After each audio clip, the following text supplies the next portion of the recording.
सध्या पंढरपूरमध्ये कॉरिडॉरचं जोरात वारं वाहत आहे. त्या अनुषंगाने सरकारच्या प्रक्रिया जलद गतीने चालू आहेत. परंतु आमचा कॉरिडॉरला विरोध आहे. कारण 82 साली एकदा मास्टर प्लॅन झाला, त्यानंतर 2005ला झाला, 2014ला झाला आणि तुकाराम मुंढेंच्या काळामध्ये अतिक्रमण काढण्याच्या नावाखाली पण मास्टर प्लॅन झाला.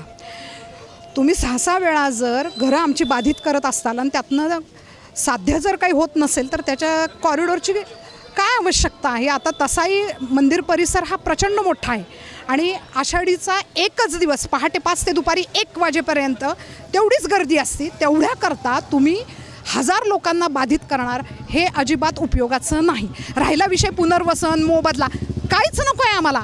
आम्हाला आमचं अस्तित्व, आमची आस्था पांडुरंगाच्या पायापाशी आहे, आम्हाला तेच टिकवायचं आहे. माझी सरकारला एवढीच मागणी आहे की आळंदीसारखं करा ना, नदीच्या पलीकडं डेव्हलपमेंट करा ना. भरपूर वाव आहे हो नदीच्या पलीकडं डेव्हलप करण्यासाठी. आणि पंढरपूरचं प्राचीनत्व कशासाठी नष्ट करताय तुम्ही? धार्मिक गोष्टींना नष्ट करून पर्यटन स्थळ करताय. पांडुरंग ही पर्यटन स्थळाची गोष्ट नाही आहे. माझी सरकारला वारंवार विनंती आहे की आता आमच्या लाडक्या बहिणीसुद्धा या आंदोलनामध्ये उतरत आहेत. कारण आमचा स्वतःचा महिलांचा कॉरिडॉर विरोधी ग्रुप तयार आहे आणि आम्ही थोड्याच दिवसात आंदोलनाची दिशा फिक्स करतोय.